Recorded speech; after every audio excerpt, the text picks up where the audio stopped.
Should we go on to the tragedy that is Jeremy Corbyn? Yeah, I actually might end up simping for him in this because it's. I know that sounds weird. It's on a very specific point, but we'll get to it. Okay, go on. This better be damn specific. Yeah. So Corbyn was kicked out of the Labour Party fairly recently. I think it's been a few days now, or like 3 days or something pathetic. The reason is not because the Human Rights Commission alleged him to be an anti-Semite or had done anything like that, him specifically. Throughout the party, there were instances, and they demonstrated how they weren't dealt with properly. And then their criticism of him was he had interfered in specific cases, which his office. And his response to this report was to say that it showed that anti-Semitism was exaggerated within the party. And he wrote a big thing on Facebook about it. And his response is what got him kicked, because it was like, for all days to say something like this, can you not keep your mouth shut for 5 minutes? So Keir Starmer rightfully came out and said, right, that's it, I'm not had enough of this, you're out. And of course the Corbynite faction of the Labour Party didn't like it, so they've been organising, and eventually, my understanding is the Parliamentary Labour Party voted to let him back in, and so that's the preliminary vote, and Kier, as the leader of the Parliamentary Labour Party and leader of the party, has a veto on it, and he decided to veto it, which I wasn't surprised by. But what's interesting is we got some news today from the Telegraph, who were reporting that it might have been a secret deal. So people have been going back and forth between the two camps, negotiating we ought to let him back in. And that's how the vote went through on the parliamentary side. And then Kier has reneged on the deal, just going, nah, changed my mind, get lost. So I've got his statement here. So hang on, let me just be clear. So because it seems the structure of the Labour Party is Byzantine and bureaucratic, right? So they've got a Labour Party that is just for the members, and then as a sort of subset of that, they've got a Parliamentary Labour Party that's for the MPs. I might be wrong, but there's a whole bunch of nonsense. So you've got the Constituency Labour Party. Yeah. So for the Conservatives, that would be an association. Or so for a local constituency. Yeah, so like the for UKIP, that's Labour, a branch. Yeah, right. So that makes one thing. So the Constituent Labour Parties makes up all the constituencies. Right. And then the Parliamentary Labour Party is all the MPs together. Right. So Keir's the leader of that. So he's been let back into the party. The constituency party. But he's not a Conservative MP because he's kicked out of the Parliamentary. Yeah, so he's not like... So Corbyn is currently an independent MP for, what was it, Islington North. It's like the first independent they've had in 100 years. So... And what was Keir's reason for not letting him back into the Labour Party? I mean, he's not just going to be calling him an anti-Semite, is he? Yeah, he did. So here's the specific wording. So I've cut out a little bit in the middle because it wasn't really important. So the first bit, since I was elected Labour leader, I have made it my mission to root out anti-Semitism from the Labour Party. I know that I will be judged on my actions and not my words. In those circumstances, I have taken the decision to not restore the whip to Jeremy Corbyn. I will keep this situation under review. Wow. So literally, it's my job to get rid of anti-Semites, so I'm not letting Corbyn back in. So he's not directly calling him it, but my God, Kier, it sounds like you're calling him an anti-Semite. I mean, if it's not direct. I mean, it's not like a direct hit, but I have been winged by that. You know what I mean? Like, there's no way of framing it that he's not basically calling you an anti-Semite, Corbyn. So that's embarrassing. The last part there, I will keep the situation under the review, is interesting because it makes me think that these rumours of a deal going on are more likely. Right. From our experience in UKIP, these things happen anyway. You know, people talk to each other to try and find solutions to whatever is upsetting them within parties. Or maybe it might be that he wants to continue with the purges, right?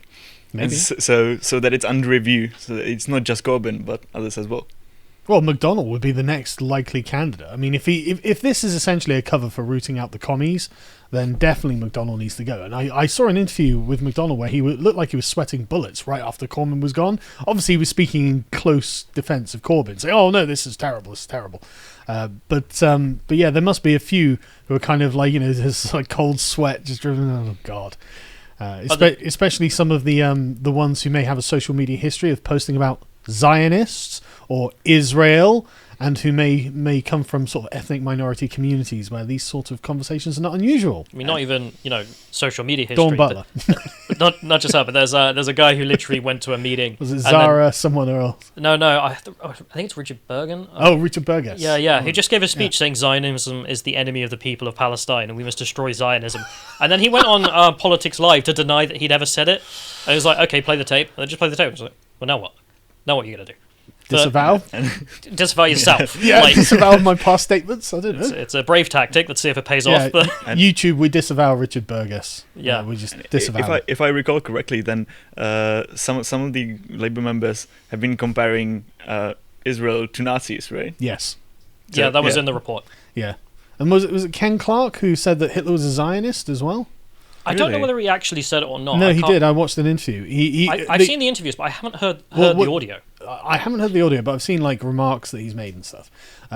But essentially, what he is suggesting is that Hitler had a plan to send all of the Jews to Madagascar and then Israel. So really, Hitler's a Zionist. Yeah, like he's got the first part of that correct. I learned about it in history class, Yeah. that the different plans, but the second part obviously wrong. Yeah, Like that's not what makes someone a Zionist. no. But this is the thing. Like the Labour Party should just not talk about Jews. I mean, I don't particularly see why you should talk about any demographic. Really, you could just talk about policies. But don't create policies around the Jews, Labour. Or just around ethnicity or Yeah. groups like that in general. But I mean, Corbyn did bring out a race manifesto, so Yeah, I mean, we're not going to get into it today. We'll get into No. it another time because it's hilarious. But there's in response to being accused of anti-Semitism, the Labour Party has issued a report today, also accusing themselves of Islamophobia. Which is like, what are you even doing at this point?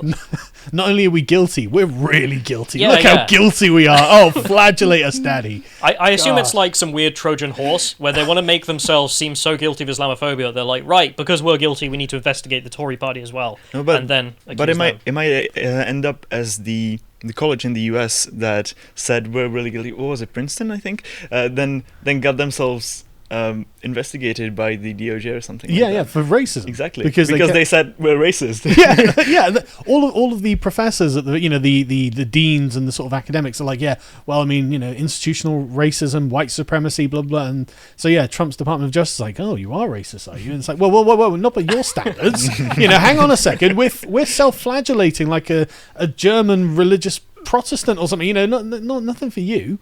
But it's wild. But have there been any good memes? That's we're the not important after part. that yet, but Oh, yeah. Okay. so purging, definitely a good strategy. So we're Callum comes out as pro-purge. You should qualify that. yeah, no, I don't even need to. That's we're talking about the Labour Party. It's absolutely right. So I expect Kier to continue on that Yeah. route. I mean, there are loads of Corbynite MPs who he hasn't put in his cabinet. So he's taken a few into the cabinet, and Yeah. they've kept their mouth shut. Right. And the ones he hasn't are all tweeting about it and being like, "How horrible is this?" Yeah. And I expect him to get rid of them. Diane Abbott, for example. I mean, endless embarrassments for the party at this point, where it's like, right, we don't need you. You need to be gone.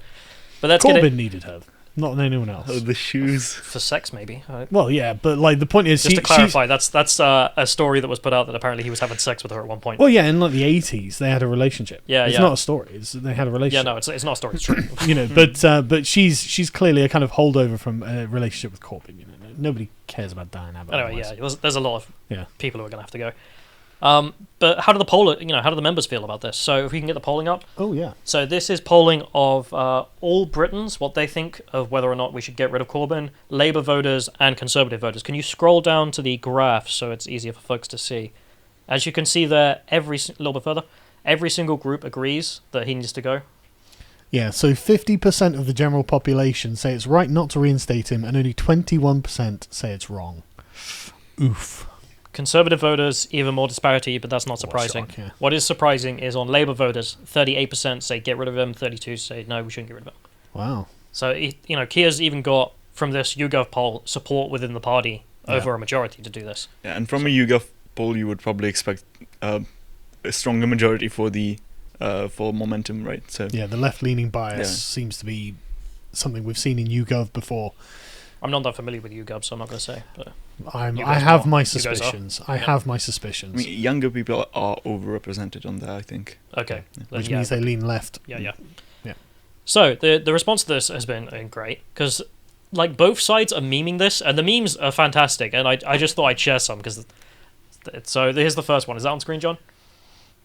Yeah. So the Corbyn last night, I want to live in a society. Corbyn today, I don't want to live in a society. We can get the first image up. Yeah. So just throwing him out and then letting him back in and then throwing him out again. Next one. You want to read this? Yeah, you were in this party, but I do not grant you the rank of Labour MP. This is outrageous. It's unfair. Corbyn, leave the younglings alone. Jeez, man. You don't have to do anything. But yeah, in response to this, because sorry, Corbyn goes down to the synagogue.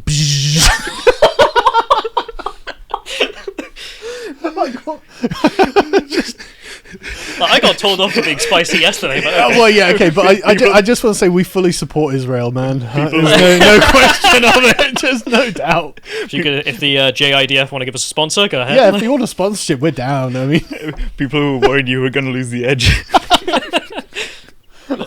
You can change the side, but you can't change the manager. It's pretty tangential edge. You've got to be informed to understand why that's funny. But that's the interesting thing. I mean, the Labour Party is now synonymous with anti-Semitism. I mean, you can make jokes like this with Corbyn at least is. I mean, Keir Starmer's doing a fairly good job of making it seem like there is an option that it's not. Not that I want to support Keir Starmer, really, because I don't really like him. But yeah, it's the tactical sound move for Keir Starmer to not only purge Corbyn, but to keep going, because he has to get rid of that stain. Because I can make this joke with any regular member of the public, and it lands, and they find it funny, and everyone gets the meme. So he has to be able to get rid of that meme factor. Yeah. So in response to this, I was wondering whether or not there'd be a split. Now, the people who made those memes are from different Labour groups that I follow, so they're breaking down. But there is a small wedge already forming. So 5 Labour councillors, the day he was suspended, automatically just left, I think they're Leicester, and they decided to become eco-socialists, is how they're putting it. So, yeah.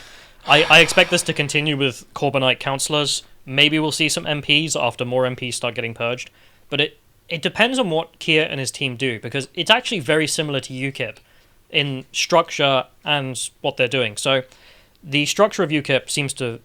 I don't know who wrote this, but it seems to be someone from the Labour Party, because we had an NEC, they have an NEC. Yeah. Their NEC recently elected more stormtroopers instead of Corbynites. So I don't know if we're allowed to call them that. That's well, the leftists are calling them that. I'm not even calling them that. Oh, okay. That's actually from the Labour Party subreddit. Which, okay. But I great mean, place for salt. I just want to say, I mean, that might not be very politically correct given their opinions on things. Yeah. So anyway, so they've also got the power which UKIP had, which was if you're bringing the party into disrepute, they can just get rid of you. Yeah. Now, of course, bringing the party into disrepute is a meaningless phrase. Blank check. Yeah. So if you just need to get rid of someone, you can. And this is whether or not he goes too far, because he's gotten rid of Corbyn, he's getting a lot of pushback from the Corbynistas, and he'll want to get rid of more. But if he does what UKIP does and just start purging everyone, then you're going to end up splitting. You're going to have a full-on split. Absolutely. And that's probably about a third of their membership they're looking at. Maybe. I mean, they got 500,000 members, so I mean, they can cull that in half and not even care. Yeah, the Tories, for anyone who doesn't know, have got about 200,000, something like that, isn't it? I think it's down to 100,000. Is it down to 100,000? Well, least... they had like 200,000 a few years back. Yeah. But yeah, so Labour became huge as well, but like, didn't they drop the entry fee to like 50p or something? No, this was a Corbyn thing. Because usually it's about 20 quid or thereabouts for a party, because you don't want just anyone joining, you want someone who's actually committed. And you want to raise some money. Yeah, as well, because it's part of running the party. You can't run a party without money. So Corbyn decided he wanted more activists and he wanted quick money, so he dropped it to £3. Right. So everyone and their dog joined, Yeah. and a lot of Conservative members joined to vote for Corbyn to be leader, which well, it worked out, I guess, for the Conservatives. Stunning move. Yeah, it worked. Yeah, they got a huge majority, so yeah. So that's how they got all these Corbynistas, and I'm guessing Kier will put it back up because he's also annoying the trade unionists because they're all Corbynites. Yeah. And the guy who was on the Corbynite side trying to negotiate this deal is a major trade unionist. I think it's Unite, the union he's in charge of. Huge trade union that gives them tons of money. And if I can't remember how long ago, but I think it's like a week or something like that, they said they're going to stop giving money until things turn around under Starmer. And I'm guessing they were going to throw back in, but this was a threat. But now it's escalated to the point where I don't think they're going to throw back in. So Keir Starmer is going to have to go more Tony Blair-like in trying to get money from large donors and upping the fees to try and get money in that way, than relying on the trade unions. That's terrible, because the British public were happy to vote for Tony Blair. That's what's irritating me, because if he's able to ride this well, we will end up with a Labour government under Starmer, and it will be Tony Blair-esque at least. I mean, his cabinet positions. I mean, Naz Shah's in there for community cohesion. The worst person you could pick. I mean, for the Americans watching who might not know, she's the lady who retweeted the fake Owen Jones count that said the victims of the grooming gangs. What was it? They should shut their mouths for the sake of diversity. Yeah, which she liked and retweeted it, and then unliked and unretweeted it when everyone noticed and was like, Naz, A, that's a parody. B, that's also evil. What are you doing? And she was like, oh, that was a mistake. Yeah, she's also featured in the AntiSemitism Report as someone who shared on Facebook an image that moved Israel to the United States, and then with the caption "Problem solved," and they put her in charge of community cohesion. This was the sort of thing I was talking about, where people from certain ethnic minority communities may also have their views on Israel and the people who live in Israel, and they might not be flattering views. I mean, she's a nut job though. She came out in Parliament. I think it was International Women's Day or something, and she said her role model for women's rights is Muhammad from Islam, like the Prophet. It's like Naz Shah, Islam is right about women. Okay. Well, that is kind of the Muslim position. If you're a Muslim, you kind of have to think that, don't you? I mean, maybe, but if you're Keir Starmer, could you not find literally anyone? I mean, did you have to pick her for community cohesion? The person who's in charge of these kinds of issues? But man, so that's what I'm worried about, because you can get this public face of Kier, and then you will get these nut jobs like that running things. Like David Lammy's. But it's the same thing with Biden, though. Like, everyone's like, oh, Biden's not a radical leftist. No, he's not a radical leftist, but he is in no way a bulwark against radical leftism, and he will allow it to propagate. It'll all be under the rubric of just being diversity training or something. But then it'll be full on critical race theory, and it's exactly the same thing with Kier. This is why I'm gutted that we're going to get another 5 years of Tony Blair at the very least. And here's where I start simping for Corbyn. Which, right, okay, it's got to be very specific. So this is not because Corbyn's good, but the parallels I see with UKIP are in not just the purging that's going on, but the fact that Gerald Batten, for example, was not very radical on economics, but on cultural issues, he was massively anti-woke. He was not going to toe the line on political correctness, and that's what made him great. Yeah. And that's what made him popular amongst people like us who love that kind of thing. And that made him a massive threat to the status quo, or at least the status quo on culture. Now with Corbyn, he has absolutely no threat on culture. He lockstep with the woke culture. Yeah. But on economics, he was a threat. His ideas of how to solve economic problems were terrible, but he was a threat in the sense that he was going to massively rework the system. Oh yeah. I mean, John McDonnell did say it's my job to overthrow capitalism. So at least if you were a socialist, you had a socialist candidate to vote for. He was, openly Marxist, openly advocating for this kind of thing. And now that's gone. So will you end up with this bland centrist Sir Kier. Sir Kier, who is not a threat on culture and he's not a threat on economics. So nothing interesting for anyone who cares about anything. And if you're in favour of some... Sounds popular, though. Yeah, well, yeah. If you're in favour of some great levelling, I don't think Sir Keir Starmer is the guy you want to look for. Like, he's not going to be redistributing anything, is he? Yeah, no. but maybe only 25% of the people are looking for that, as per the poll. Well, that's the point. 21%, wasn't it? Something like that. Yeah, 21% overall. But that's my take on it. That it is actually kind of a great shame, because at least if you're a socialist, let's say you're a left-leaning type, you could at least find some hope in Corbyn, as he is a threat on economics, and at least for us who don't like Corbyn, great, because he was able to destroy the party from our perspective. Yeah, and if he's now not in charge and we end up with a Joe Biden type who is just bland, boring, and lets the radicals through by the sides, God, that's going to be boring, and it's going to be sad when he wins, because Boris is not going to be able to put up a threat against this. But it's also going to be bad, because he's going to do a bunch of stuff that is just the sort of Tony Blair agenda, isn't he? But absolutely. So the hope is that he does go too far with the purging.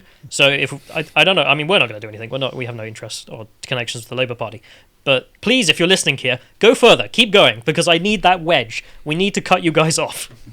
But I mean, it's not clear that it would be something different, right? Because you said that he would enable the far left and these people to have greater positions of power, but I mean, Boris is doing that as well, and he's not taking it back or anything. But now with Boris and with the Conservatives and the radical left have someone to rally against, and so they can have these big boogeymen there, and they have a big kind of support on that as well, because it's kind of popular in those circles. But if they have a Labour guy in who's just bland and uninteresting. He might be doing the same things behind the scenes, so like letting these people have power and let in, but there's not going to be like this huge boogeyman to look towards and to rally against. I know, but it's Same with Biden. like it's difficult with UK politics because Boris has been a disappointment. But for those of you who are majorly disappointed, some good news in the fact that we spoke about the, what was she, Equalities Minister. Yeah. The lady who came out and said, no, Black Lives Matter is evil, critical race theory is evil, we're going to criminalise teaching that in schools. Kama, was it? Has that happened though? Kemi, that was it, yeah. The alternative would have been Dawn Butler. And if it had been a Corbyn victory, she would have been in there endorsing the thing and probably making it mandatory learning from the age of 1. Yeah. So there are some victories on this side. You know, Has it happened though? Has anything happened apart from his speech? Kemi's speech. Yep. It was criminalised for teaching it within schools. Yeah, they did actually change the guidance that teachers have to follow. So nothing that is anti-capitalist and nothing that is overtly racial, apparently, something like that. So the wording was nothing that was about overthrowing the system you live in. Yep. Perfectly reasonable. So anti-capitalist stuff because this is a capitalist society. And the stuff on critical race theory was you were allowed to teach it, as in you were allowed to talk about it, but only under certain circumstances. So you had to mention that it's a divisive theory, it's not widely accepted, and it also is, not fact. Yeah. But anyway, that's the breakdown of the Labour Party, which, God, I hope continues, because that's so much meme-worthy gold.